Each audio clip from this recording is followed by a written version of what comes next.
Okay, hello everyone and welcome back. Today we're talking about episode 2 of the Kanye West documentary airing weekly on Netflix. This documentary centers around the making of a classic album, The College Dropout, as well as the accident that changed his life. So getting the deal was one thing, recording the album was another thing, and then there's creating an album that was true to himself, and this was a whole other battle. So before I talk about the documentary, I'm just going to touch on my overall thoughts. So first, the pacing. So depending on the viewer, these episodes can feel quite long. And this second episode in particular is interesting because you wish they had more footage.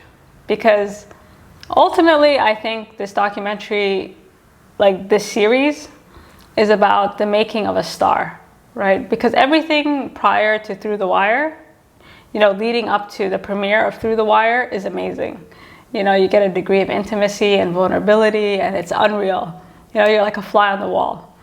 But as Kanye gets more famous, the less access he grants, right? And it shows in terms of like the pacing, especially towards the end of the second episode. There's really nothing to contextualize the footage aside from the narration. Like there are no interviews.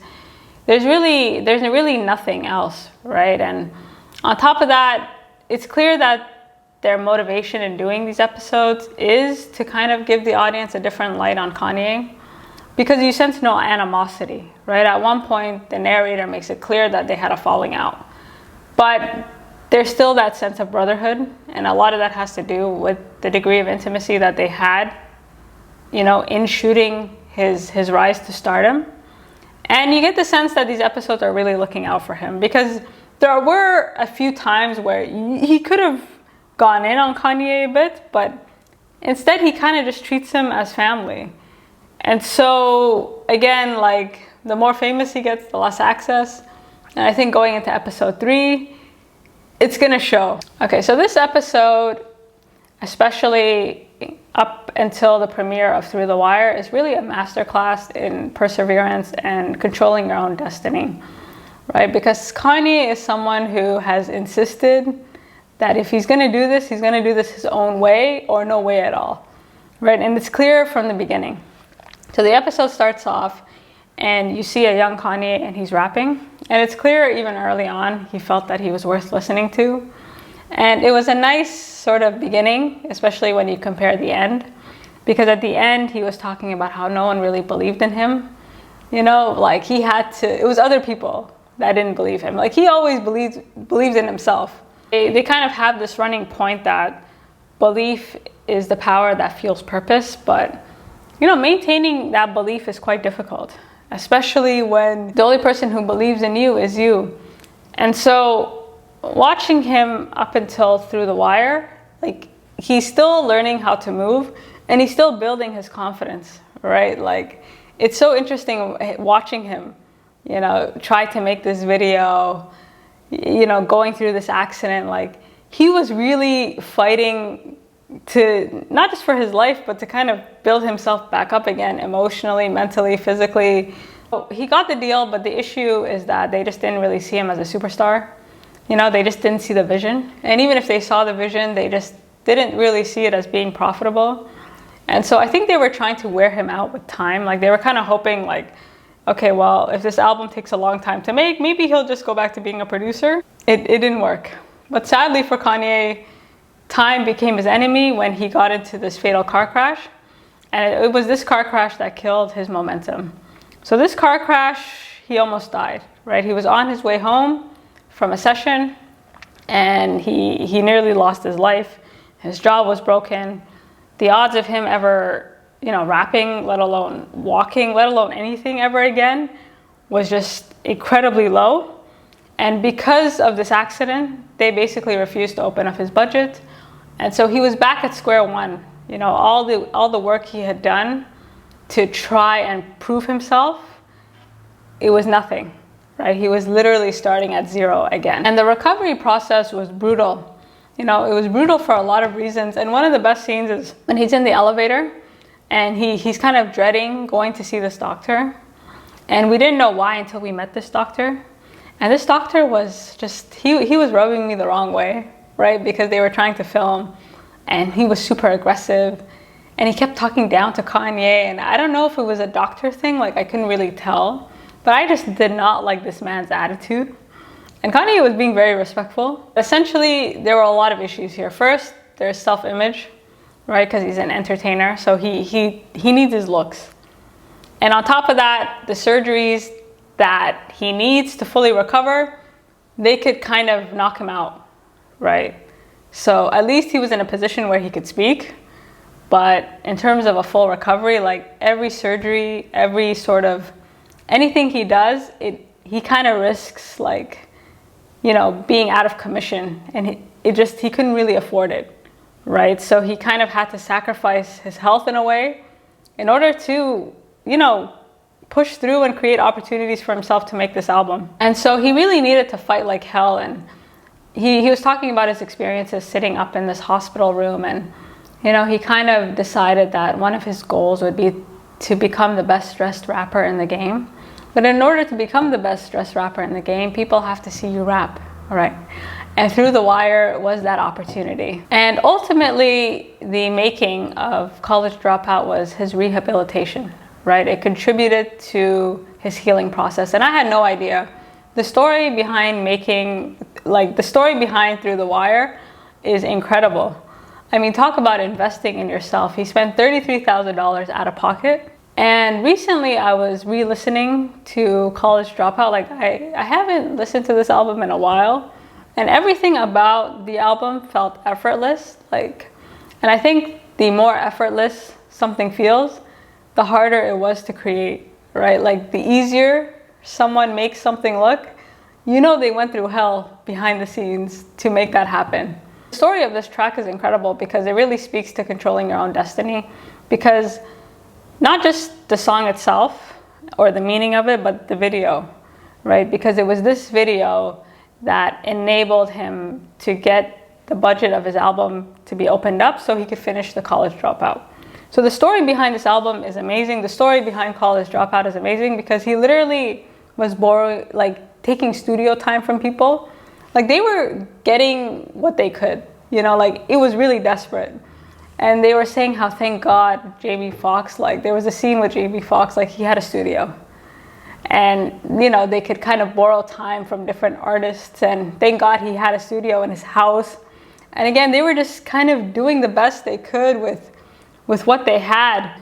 On top of that, there was the making of this video, putting people to make the video, and then, you know, working late nights to edit this video and making sure that it's exactly as it's supposed to be. And I don't know much about music. Like I'm not that, like I'm watching this as a casual viewer.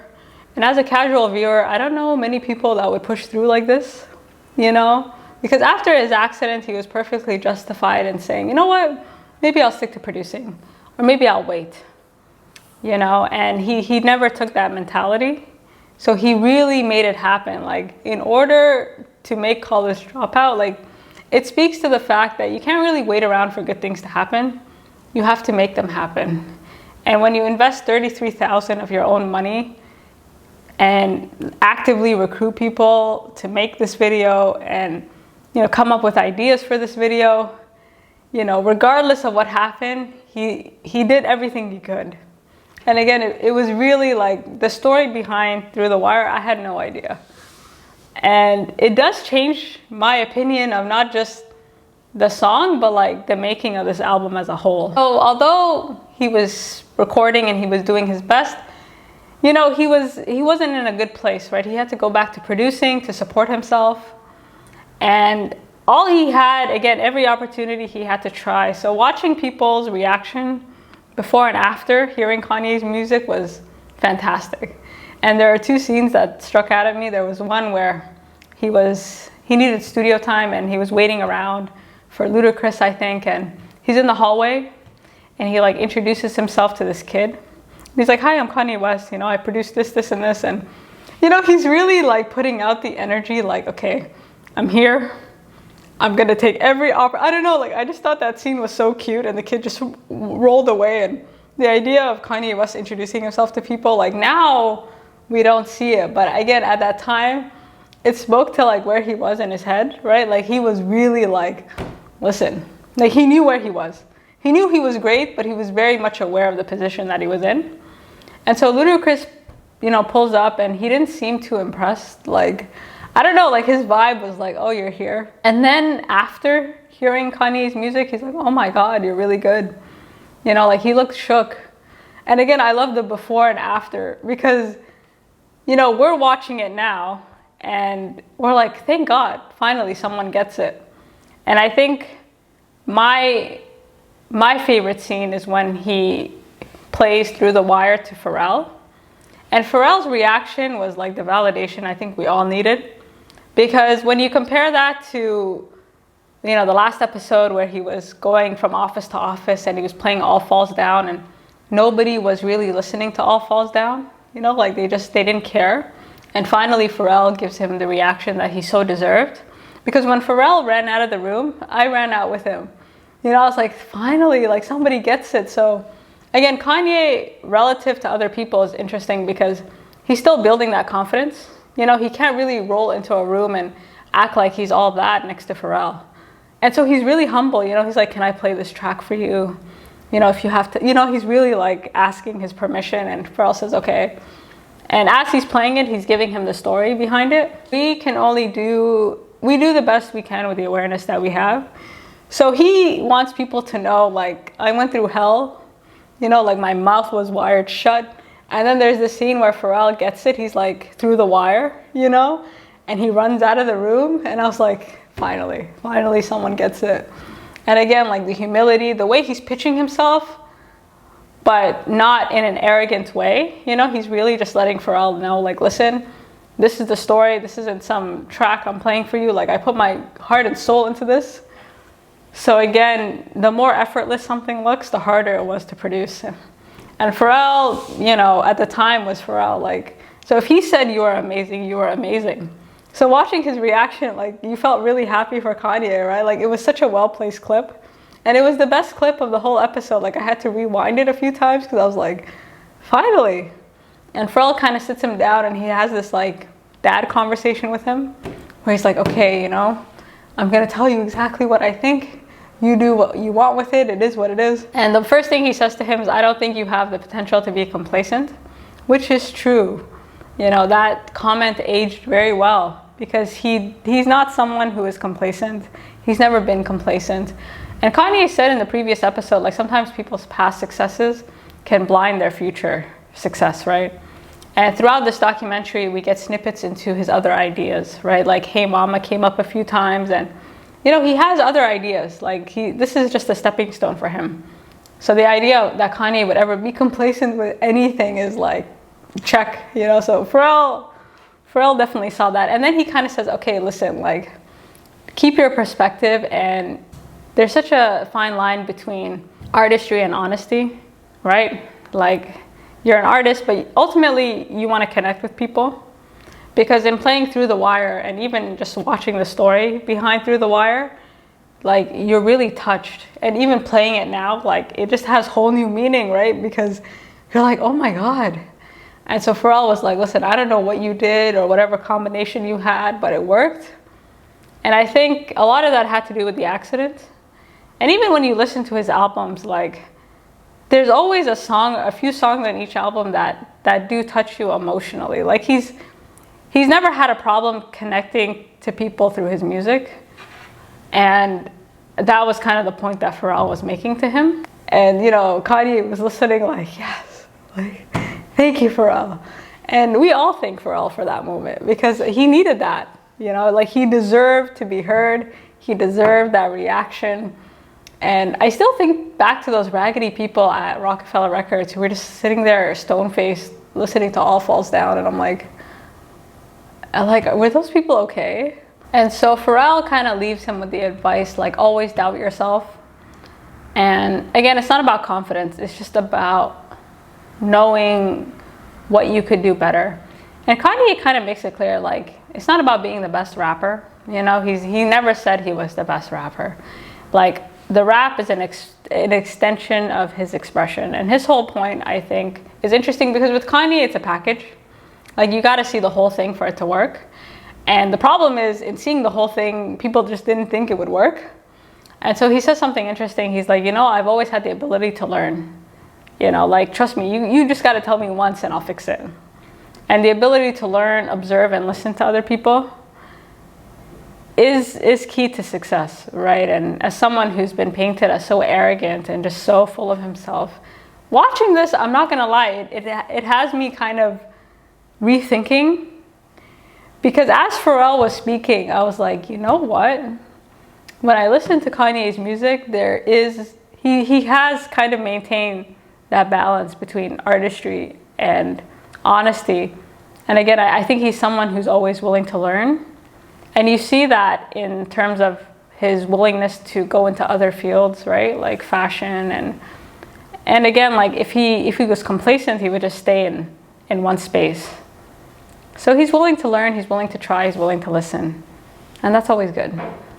So Kanye is in a bit of a pickle, like he's kind of in this purgatory. I don't know how to describe it, where like everyone can see he's amazing, but he still can't make it through, right? Because even if he finishes the album or he's able, he still needs a release date. Like there's just so many things blocking his way. And then there's the issue of his recovery. There's this scene where he's in a diner and he's asking them to melt the food, right? Because he can't, he's still recovering. So the idea that he's still recovering and he's still producing this music talk about pushing through and going after what you want, any means necessary. And that same scene at the diner is interesting because there's a bunch of students from like UCLA and they were like, guys, don't drop out of school. And I was like, that's the name of the album. Like, and again, like he's just, he's doing the best they can and they're keeping this positive attitude. And it was really nice to watch. Watching Kanye in these early days, because his whole point is that his music speaks for itself. And one scene that proved this point in particular was when he was in front of an audience and he was presenting the lyrics for All Falls Down. And I just laughed because the way he presented those lyrics, his shoes, there was still like a tag on it. And like he really, like without the background music, without anything, the lyrics kind of stood on their own. And that was true for a lot of his songs, right? Because you see him recording without the background music and you're like, oh, this still hits, right? And again, it speaks to his talent, and he has a very specific idea of what he wants to present to the world. He just needed a chance to present that. So we get to, now the documentary is interesting because now we're getting into the making of Through the Wire. And again, everything leading up to the making, the premiere of Through the Wire is excellent. The documentary kind of falls apart after that. So their idea for making, for Through the Wire is interesting. They're gonna have it's not just about his recovery, but it's also about people's reactions to his music. And it was such a great idea because my favorite reaction is when he was in the car playing it for this one artist, and he was like, we should all get into a fatal car accident, right? Like if this is what you're producing, like he couldn't believe his ears. He couldn't believe like you went through all that and this is the song that you came out with.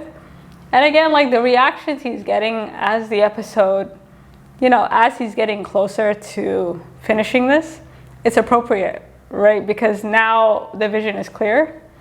And so the idea for the music video was perfect. We finally get to this launch party and it was enough. The video was enough and he did everything he could, right? Like I don't think there's anything more he could have done up until that point. And so he gets the budget opened up for this music video and finally he can finish the album. And so again, he has to maintain that same energy where it's like, okay, I have to finish the album, but I have to finish it exactly as I want. Otherwise, it's not gonna work. And so once Through the Wire is over, the episode kind of falls apart because the more famous Kanye gets, the less access that he grants to his camera crew. These guys who have been with him since day one. And the story of Jesus Walks is a prime example of that, right? So there's a lot of discussion about the video for Jesus Walks. And he's trying to make a decision in terms of like, who's gonna shoot this video? And we don't get to see the behind the scenes, right? All we know, the narration in the documentary, they kind of bridge the gap between, like we get to see the making of one of the Jesus Walks videos, but again, there's so much information that's missing. So once the album is made, there's like things, the documentary speeds up quite a bit, right? We're getting to the album release, and once the album is released, he goes on tour, and that's it, right? Like we don't get to see footage from the tour. The narrator is kind of, they're talking about their own experiences, helping other artists. But of course, as an audience, it's disappointing because you're like, we want to see if like the drama behind the scenes, like you want to see how all these things were pieced together, and you know, it's definitely a lost opportunity. There are still like, not to say there's still like very intimate moments, but the moments we get after Through the Wire, they're more with Kanye in the studio with other artists, especially now that he's kind of made it. You know, there's a cute scene where Diddy is like shaking hands with Donda, like his mother, and it was cute, right? Like you still get this intimate footage, but it's not to the degree as it was, you know, during Through the Wire. And so that was a bit disheartening. And I was thinking about why he might have done that, because I'm sure Kanye is someone who's in his own head a lot, and having this crew around him, like in part it was like he had a community around him. And once you get famous, you can now kind of pick and choose who you want around you. So it could have been that also, you know? And I was impressed by the narrator's ability there was no animosity, it felt like. Even though you know at the time it probably hurt their feelings a lot that Kanye didn't take them with him or allow them to film as much. Because at this point, like now things are getting good. So anyways, that's the vibe that I got. And so leading up to the Grammys, which is where this episode ends. So the leading up to the Grammys, Kanye he's kind of explaining like what happened to the rock stars. And he's sitting next to Diddy and they're doing an MTV interview. And in the interview, he's basically saying, you know what, there's so much false humility nowadays. Like so many people pretend like they have such natural talent and they're doing things so effortlessly, but this is bullshit. You know, like nothing is easy, especially the easier it looks, the better it is, the harder it was. And what's interesting about Kanye is that he was very transparent in terms of like, you know what, I really struggled to get here and I suffered quite, like he was very honest in terms of like how hard this was. And this is very useful to other people watching because you're like, okay, it's supposed to be difficult, right? And his whole point about the absence of rock stars is, you know, like if you really did the work and you really proved yourself, then there's no reason why you don't deserve, like why you can't go off. And there is an argument to be made for that. He gets to the Grammys and he made it. And watching him perform and like, you know, his Grammy speech in particular, it means more because you know he almost died. You know the story of Through the Wire. And his speech, he essentially, you know, he said a few things. The first being, you know, you don't know what you got till it's gone. And this accident like changed his life, right? And some people like, they don't appreciate their opportunities until they're gone. And watching Kanye, he never wasted an opportunity. Like he knocked on every door. Nothing was beneath him, which I thought was super impressive. And again, it was a masterclass in terms of like, if you want something, you really have to fight for it.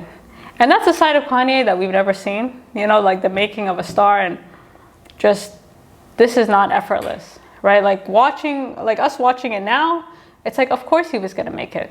But there was no of course to this, you know, and that was his point. He's like, well, people were saying, what am I gonna do if I don't make it? Like, I guess we'll never know. Like, if you do your best and you trust the universe, then things will work out. And God knows he deserved it. So as a documentary, I think it falls apart after the making of Through the Wire, just because the narration is not enough to bridge the gap in terms of like the lead up to certain things and the story for certain things, especially with Jesus Walks. Like that should have been a whole episode in itself, right? Like, or at least a significant segment, because there were 2 videos or 3 videos that were made, and you know, again, we don't get the story fully. So I think going into episode 3, it most definitely will break apart, because now we're relying wholly on the narrator and not so much this footage that we've been kind of like eating up. But you guys let me know what you think, and until next time.